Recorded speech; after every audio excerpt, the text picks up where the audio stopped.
Hartlike goeiedag. Ek is besig met 'n reeks oor vreugde skeppers in ons lewe en vandag wil ek met jou praat oor sy skepping bring vreugde. Die skepingsverhaal in Genesis bevestig telkens dat God se skepping goed was. Die wonder van die skepping, het sy op makro of mikrokosmiese vlak, laat mens in verwondering. Psalm 115 vers 16 sê uitdruklik dat God die aarde aan ons gegee het. Met die skepping is ons as rentmeesters daaroor aangestel. Terwyl ons verantwoordelik met hierdie geskenk van God moet omgaan, wil hy ook hê dat ons sy skepping moet geniet. Hy het die skepping vir ons mooi gemaak.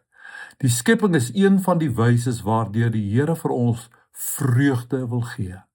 Terwyl ongelowiges sekerlik ook die skepping en natuur kan geniet en waardeer, kan dit nooit op dieselfde manier wees as die gelowige, wat die grootheid, wysheid en goedheid van die Here in sy handewerk sien en erken nie.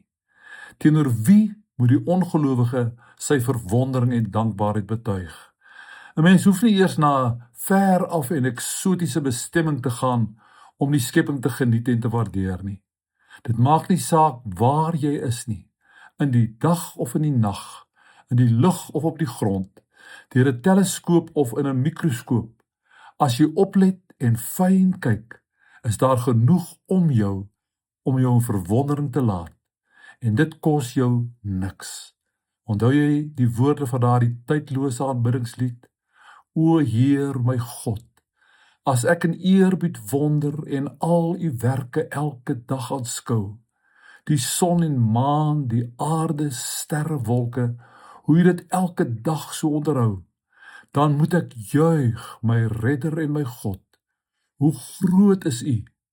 Hoe groot is u? Daarop kan ek net sê, Amen.